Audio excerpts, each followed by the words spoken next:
जय हिंद साथियों, आशा है सभी बढ़िया होंगे। ये कहानी है हमारे लोकतंत्र की उस चौथे स्तंभ की जिसे मीडिया कहते हैं, जो हम सुबह शाम दिन रात north east west south state में क्या चल रहा है, कंट्री में क्या चल रहा है, फॉरेन में क्या चल रहा है, हमारे लोकल डिस्ट्रिक्ट में क्या चल रहा है, हमारे गांव में क्या चल रहा है, कौन कितने टेक्नोलॉजी में बढ़ोतरी कर रहा है, किसका लिटरेसी रेट क्या है, कहाँ का एम्प्लॉयमेंट रेट क्या है, किसका हंगर इंडेक्स क्या है, इंडिया का हंगर इंडेक्स क्या है, किसकी जस्टिस रिपोर्ट क्या कहती है, कानून व्यवस्था किसकी कैसी है, कहाँ आम आदमी के मूल अधिकारों का हनन हो रहा है।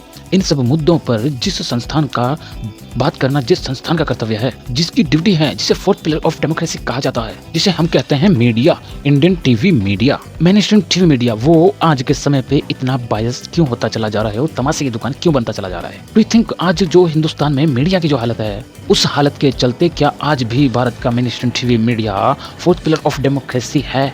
वो ताकत जो किसी भी जगह कहीं भी भारत के प्रधानमंत्री सेवक के पद तक से, भारत की सर्वोच्च शक्ति से आंखों में आंखें डाल के छाती तान के सवाल पूछ सकती थी, आज किसके इशारों पर लहर बदल रही है।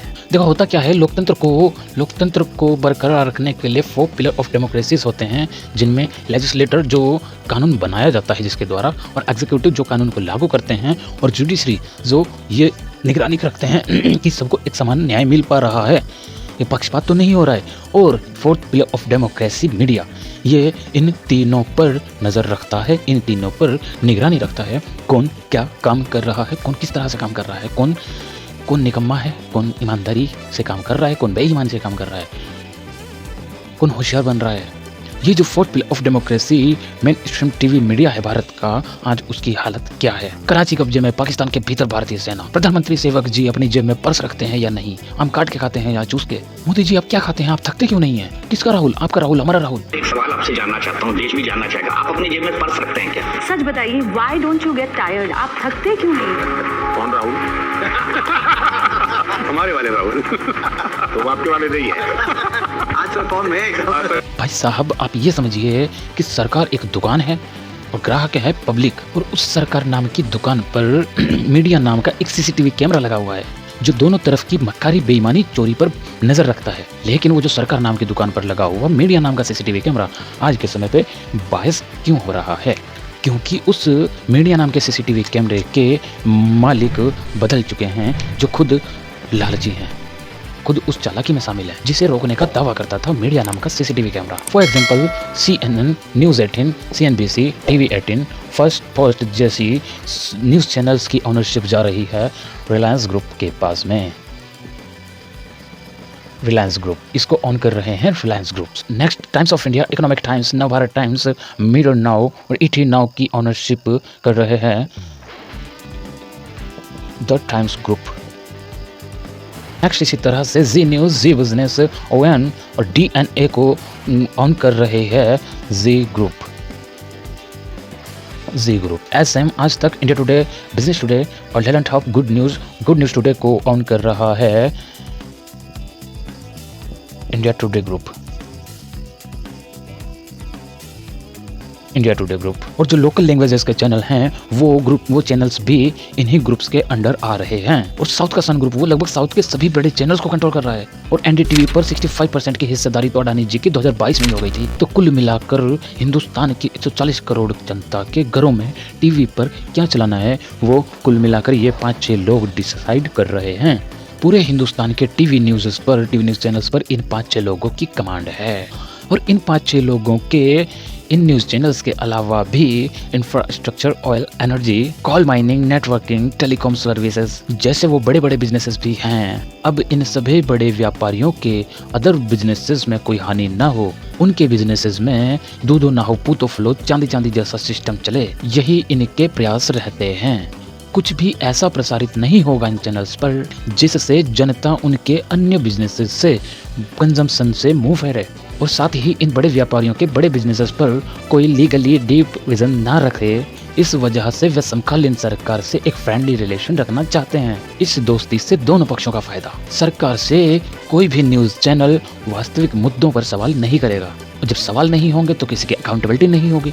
2010 के दशक में NDTV के रवीश कुमार जी, आउटलुक के रविन बनर्जी और भी बहुत से सर्वश्रेष्ठ पत्रकार और संपादक सरकार की गलतियों पर खुले बोला करते थे। लेकिन आज जो बोलेगा उसका पत्ता साफ। लेकिन आज के समय पे ये खबरों की कास्टिंग तमाशा कैसे बनती जा रही है। अब प्राइम टाइम पर असली मुद्दों पर चर्चा नहीं होती, न बेरोजगारी, न महंगाई, न भ्रष्टाचार, न शिक्षा, न स्वास्थ्य, बस केवल होता है सांप्रदायिक तमाशा, सांप्रदायिक तनाव, सांप्रदायिक मुद्दों पर चर्चाएं।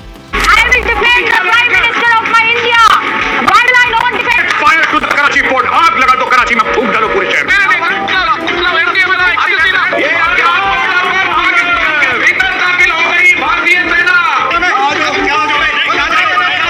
फालतू की चीख चिल्लाहट, अननेसेसरी तमाशा और आरोप प्रत्यारोप। और एक और चीज बताऊँ एडिशनली भैया, ये सब पसंद क्यों किया जाता है लोगों के द्वारा? भाई लोग अपनी ज़िंदगी से परेशान हैं, अपनी ज़िंदगी में खुश नहीं हैं, सुकून में नहीं हैं। सबसे पहली बात, अपने घर में सुकून से नहीं हैं, वो बौखलाए हुए हैं, अपने घर से परेशान हैं, अपनी ज़िंदगी से परेशान हैं, अपनी नौकरी से परेशान हैं, अपने रिश्तेदारों से, संबंधों से परेशान हैं।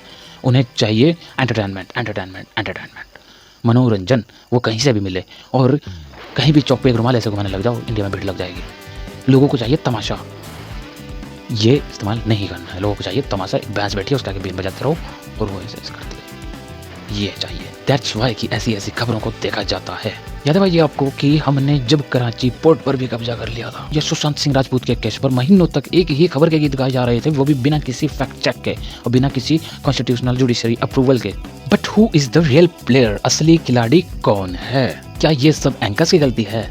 May be partially, but in reality Shaktimaan है वो गंगाधर, जो न्यूज चैनल्स को ऑन करते हैं। जैसा कि अभी हमने डिस्कस किया, भारत के 400 प्लस न्यूज चैनल्स में से टॉप न्यूज चैनल्स को ये 4-5 लोग, ये 4-5 कॉर्पोरेट ग्रुप्स ही कमांड कर रहे हैं। लेकिन बात वही आती है कि इन न्यूज चैनल्स को लोग क्यों देख रहे हैं? How you brain wash. देखो ब्रेन वॉश साइकिल कैसे काम करता है, लगातार एक ही टॉपिक को, एक ही नैरेटिव को रिपीट करना।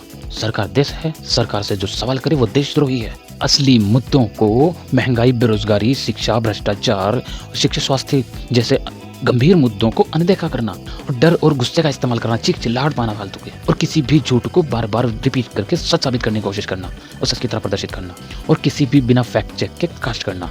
इस आर्टिफिशियल बबल्स में व्यूअर्स का माइंड एक ही दिशा में बायस होता जाता है।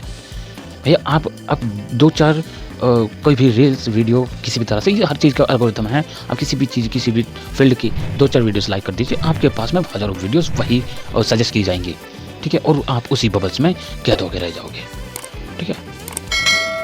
ऐसा अगर हमारे चैनल पर देखा जाए, जब हम इन्वायरमेंट का डिस्कस करते हैं, हमारे इन्वायरमेंट की वीडियोस पोस्ट होती हैं, तो उस समय पे हमारी फीड में इन्वायरमेंट, पर्यावरण, ट्रीज ये आता है।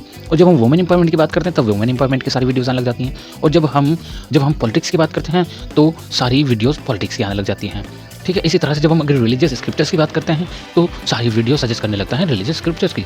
ये एक बबल्स क्रिएट करता है और आप उसी बबल्स में फंसे रह जाते हो, और हमारा काम वो नहीं है। हमारे पास में बहुत टॉपिक है। उससे पहले अभी डायनासोर चल रहा था, आज हम ये बात कर रहे हैं, ठीक है। हम तो बबल में नहीं फंसे हैं, लेकिन जो फंस रहा है उनकी चिंता हमें है। पर लेकिन इन सब का रिजल्ट क्या है? How democracy is time.